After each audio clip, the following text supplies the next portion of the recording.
Well, my guest today is Emily Chang, and Emily is a seasoned executive with over 20 years experience working in leadership positions at some of the world's most recognizable companies, companies like Procter& and Gamble, Apple, Starbucks, and today she serves as the CEO of China for the global advertising giant McCann. And all that should sound like a great introduction for one of my leadership podcasts, and it is, but some of you are listening to this on my parenting podcast as well. So that's not a mistake. And as we get into this, it should become obvious why.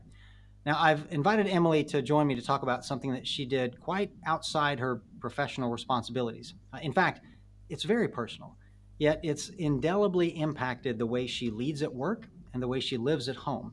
And we're going to talk about both. So, she wrote a book about some very personal and private things that happened in her life over the last 2.5 decades. The book is called The Spare Room. Define your social legacy to live a more intentional life and lead with authentic purpose. So, Emily, welcome to the show. Thanks so much for having me, Paul. Yeah, so, before we dive into what's into the book, let's talk about why you wrote it. Like why did a busy CEO spend the enormous amount of time that it takes to write a book like this anyway? I mean, you certainly didn't need to, right? Your career has been successful enough without it. Why did you write it? I felt like there was a prompting many years ago, probably 2016. We had one of the kids who was staying with us. We had him on and off for 5 years. So we counted up. We've had him over 3 years living in our home. And we decided to adopt him. And just so many people were curious about his story. That's where it actually first started.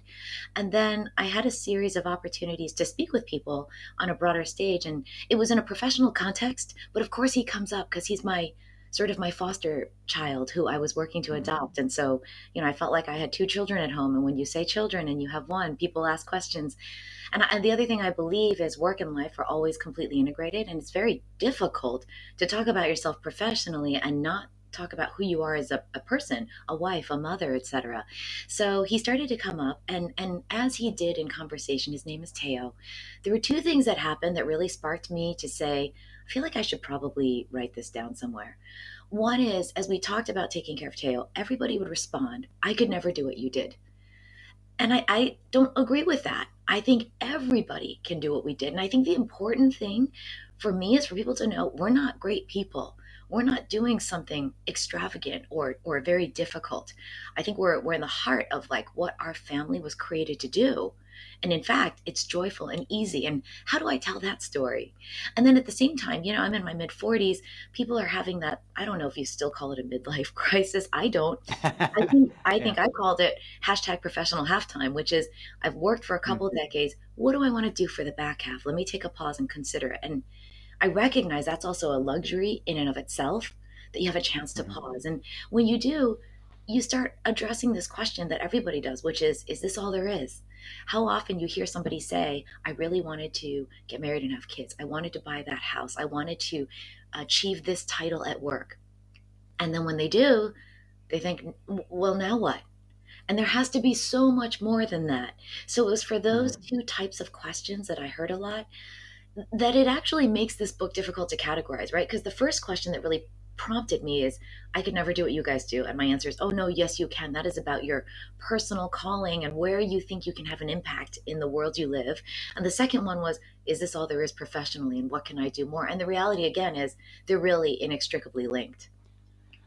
Yeah. So is this a leadership book? Is it a self-help book? What exactly is it? Both? Is it something else? What exactly is it? How would you define it?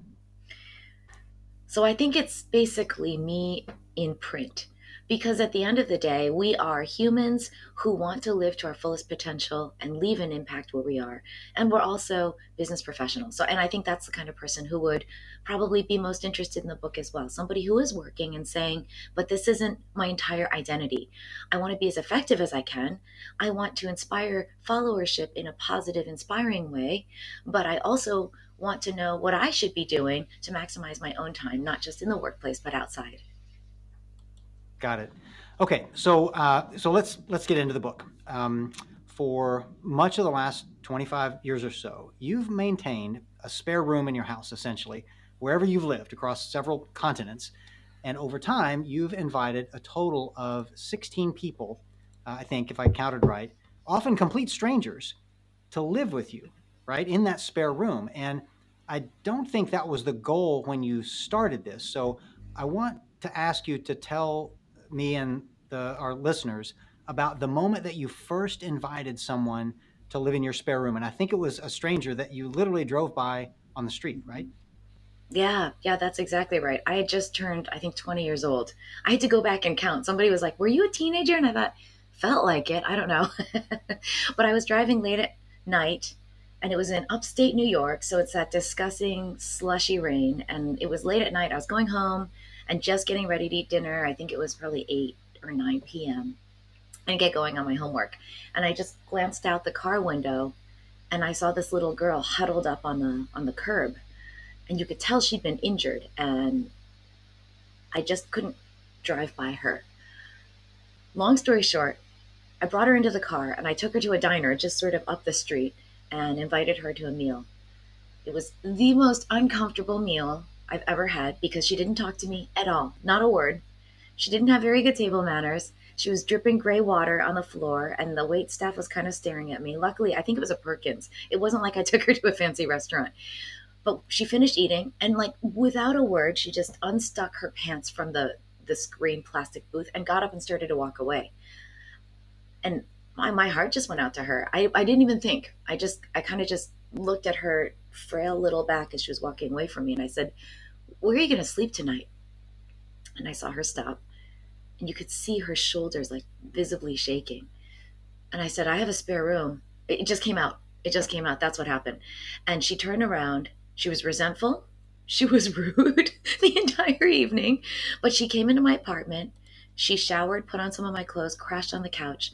In fact, I think the only words she said to me were when she walked into my studio apartment, "This ain't no room and you ain't got no spare bed." Because it was a studio apartment. I was like, "Well, there's a Mm. couch and you're welcome to it if you want it."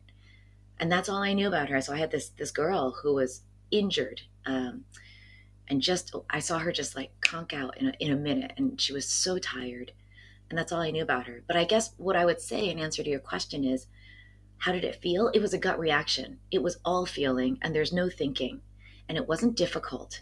And I think that's kind of important, right? It's not like I overthought anything. It's not like I weighed the pros and cons, and it didn't feel like a very challenging thing to do. And I think that's a lot of what authenticity is about. It's like, where do you move in to the flow of where things come seamlessly?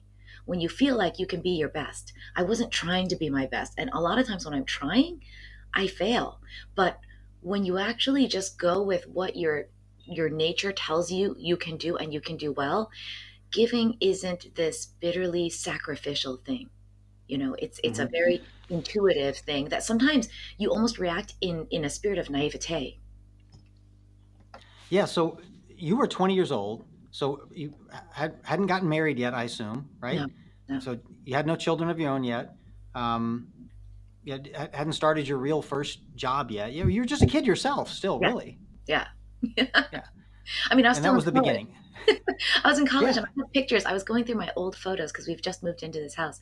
And I saw photos of like me and my husband when we were boyfriend and girlfriend out having snowball fights between our two universities. And this girl Mhm. was with us. And we have pictures of going to movie theaters and, a big pile of college kids smiling. And she Yeah. was with us. And yeah, I showed my daughter. I said, that's what she looked like. Yeah. So that was the first of these 16. So I'd asked you ahead of time to pick one of these 16 people to tell us a little bit more about today. So who is that person, and what can you share with us about their story? So a lot of the people in the book, I've used their names when I have their permission, and many of us are still in contact. This one I call Devin, and I don't have her permission because we've kind of lost touch. But I picked her because, Paul, when you and I worked together years and years ago, she was in my home, and so I kind of thought this was like this really interesting place where our universes collide through the passage of time. The thing that was interesting about Devin was she was a child bride. And I think growing up in the States, you think of child brides and you often think about how the US will send out messages about what we believe about children in India or in Africa. But the reality is, I learned a lot when Devin came to our home because that was about 2002, right? Half of the states in the US at that point reported a minimum age of marriage. But in reality, the loopholes were so big that essentially at that point, there was no minimum age in any state. You could have a judge sign something or a parent sign something, and kids could get married as young as 12, if I remember. Hmm. I think I remember That's another crazy. statistic. Yeah, right. And this is in America. Every time I told somebody this, they're like, "No, you're not right." And I'm like, "I've done my research because one of them lives in my Mhm. house." In between the decade of 2000 and 2010, the U.S. allowed 250,000 child marriages, and I had the privilege. I reached out to this woman, amazing woman named Frady Rice, who runs a nonprofit called Unchained at Last. She's made it her life mission to fight to ban child marriage, and I learned so much from her. You know, she does a ton of research, and she had statistics that showed kids were getting married as young as 12 years old in some states like South Carolina and Louisiana, and more importantly, they were not getting married to 14-year-olds. They were getting married to adult men. Mm. Yeah. So speaking to So, her, go ahead. well, tell us about the moment that you met her and decided to offer her your spare room like you had years earlier. Yeah. So we were living in Ohio, in Cincinnati, Ohio, and this girl came running by just literally started running across the street. And my husband and I had just finished going out for a hike. So we were back with the dogs and we were stretching in the front, sort of like the front porch area. And we saw this girl and she had a lot of mascara. So when she cried, all this black was coming down her face. So and I think if I remember, she tripped, and so I ran out to the street and I said, "Are you okay?" And she held up this sort of shaking hand with a ripped up piece of notebook paper that basically was written by her husband, who was also a teenager, that had kicked her out of the house and told her she was no longer welcome. You know, it's a kid and a kid, but it was everything she knew, and she felt like she just in a heartbeat lost absolutely everything.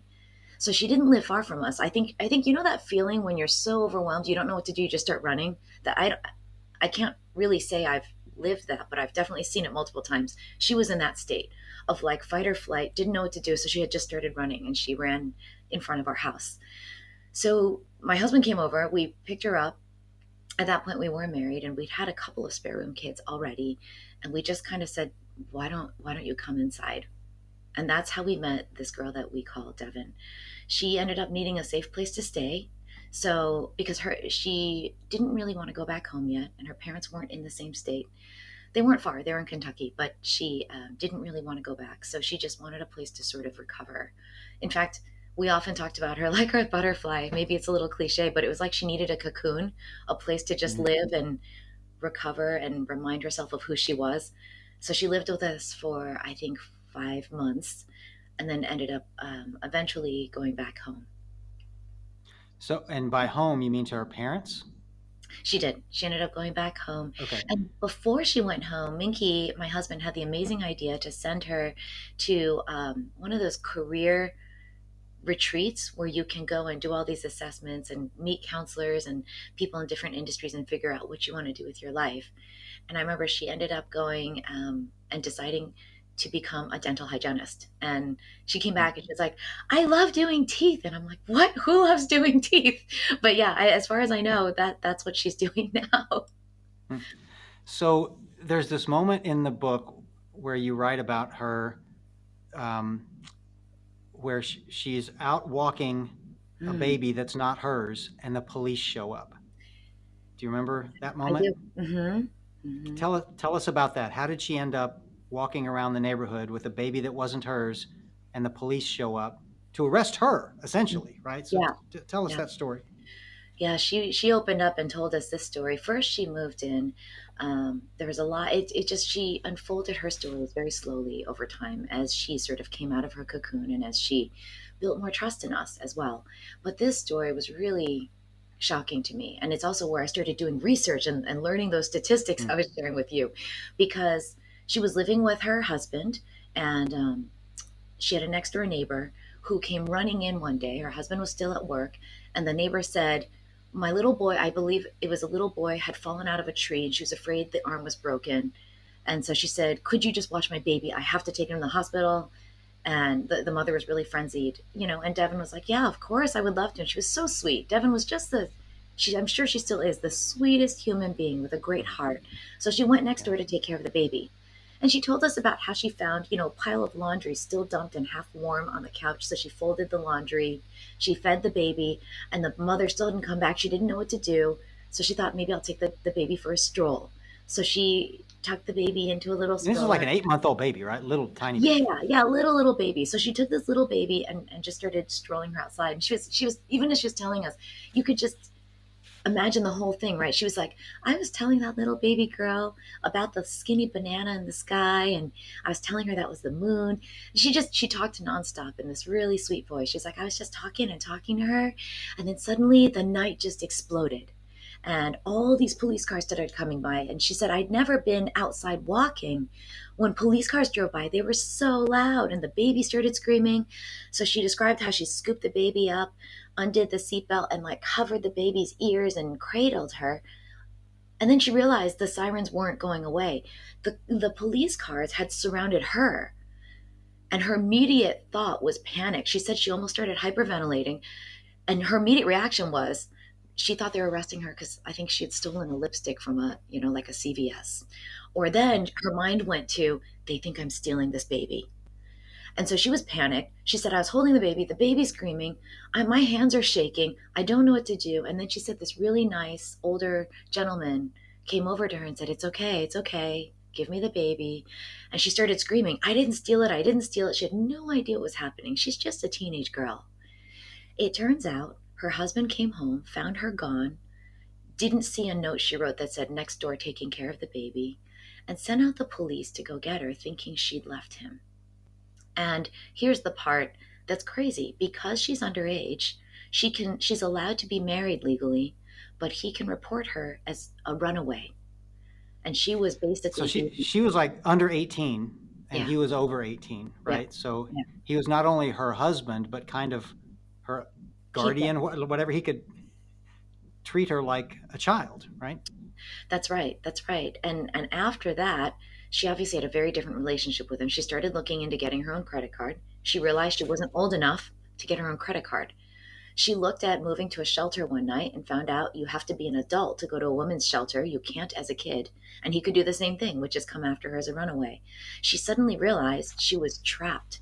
And I think, until we change all these child marriage laws, like this is not always what happens, but it's a possibility.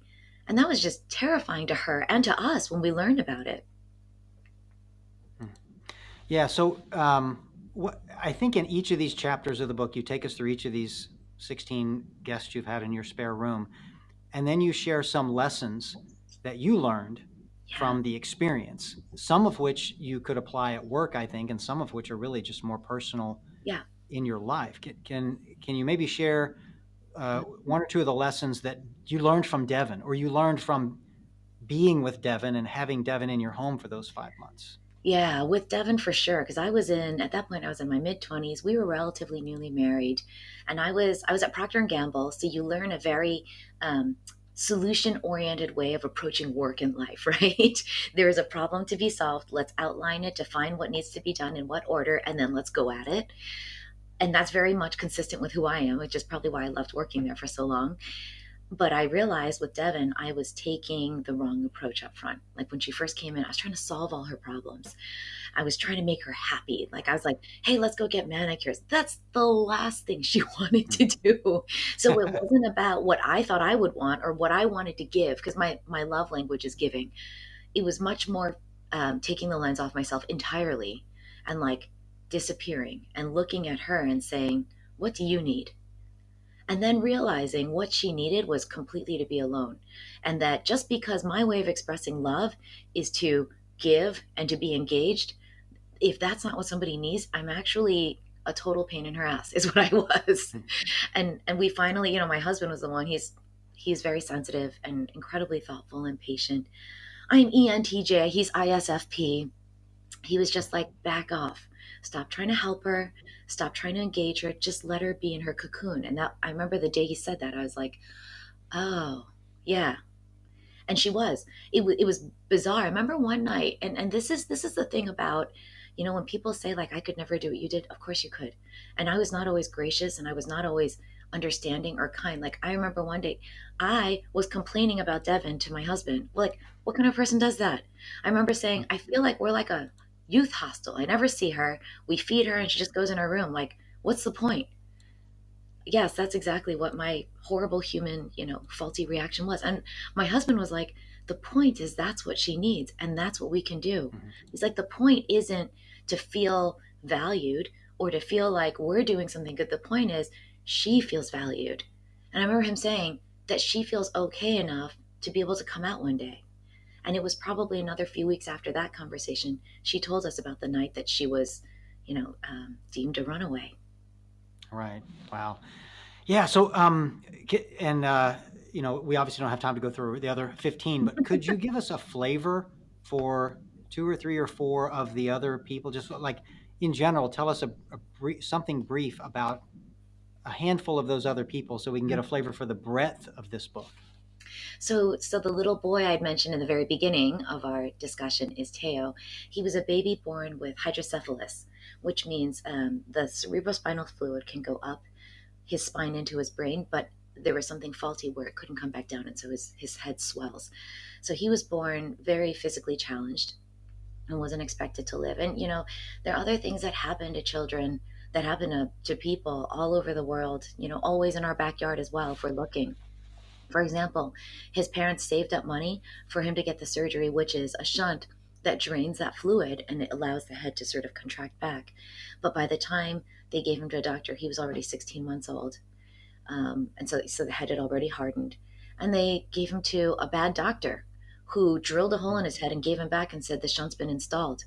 So by the time we met him, he had a hole in his head and he was dying.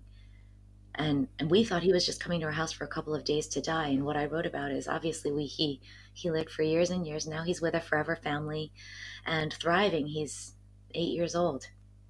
Another girl, the one who most recently lived with us in our previous house in Shanghai, was raised in a brothel, 20 minutes walking distance from our home. She didn't have her own room. She shared a room with her mom, who was a prostitute. So you can imagine what she grew up seeing and hearing. She told me about how she would sit on this dirty, sticky floor with no light and try to do her homework while her mom served a customer. And when she came to our home, she was 14 years old. And I talked about Devin, the child bride. There were just amazing stories of need, and more importantly, like amazing stories of human spirit and survival. And what an incredible privilege for our family to have gotten to be a small part of these incredible heroes' journeys. And then the publisher gave me this input. It can't just be about your stories, because some of them are somewhat fantastical and you are one person. Can you share a broader breadth of stories of people who do different things in their job and different experiences that they've had? And so I had this amazing experience, not just of trying to write my own stories, but of capturing other people's and trying to reflect them with the intensity that I felt like they deserved. And there's somebody who met a lost boy of Congo, or met a lost boy of Sudan, and then ended up in Congo because of that experience. There's one guy who shared with me, he served in the military for many years, and a life changing moment he had at Camp Leatherneck. There are stories of a woman who I think you and I might have both known because we also worked together in Arkansas. She was in Arkansas as a physical therapist and heard that little orphans in Russia are often deemed unadoptable because of very simple things that are adjustable. And so she's like, well, let me go to Russia. I'm a physical therapist. Maybe I can help. And she's helped hundreds of babies get adopted. And a tent community in Seattle. I learned so much about tent communities and about what one young man, a sales manager, did. So yeah, that's a little bit. I could go on forever about these incredible Mm. humans I had the opportunity to meet through writing this book. Very good. Yeah. So tell us, how can folks find out more about you and the book and find it? So the easiest way I think is I put up a website called social-legacy.com. It was a very interesting self-reflective moment because how do you reflect yourself in a website? Not as a professional. It's not a LinkedIn page. It's who I am as a person and an author. Um, so that's the website where you can find me. And then if you want links to pre-order the book or whenever this comes out, maybe order the book. It's on Amazon and Walmart and Barnes and Noble. And I'm on LinkedIn and Facebook and now on Instagram, building all of this stuff, which is interesting and a little bit of a challenge because I'm in China and not all of it is easily accessible. But I love the idea of trying to build a community and hearing other people's stories. Yeah, very good. So the book is called The Spare Room: Define Your Social Legacy to Live a More Intentional Life and Lead with Authentic Purpose. Emily, thanks for joining me today. Thanks again, Paul.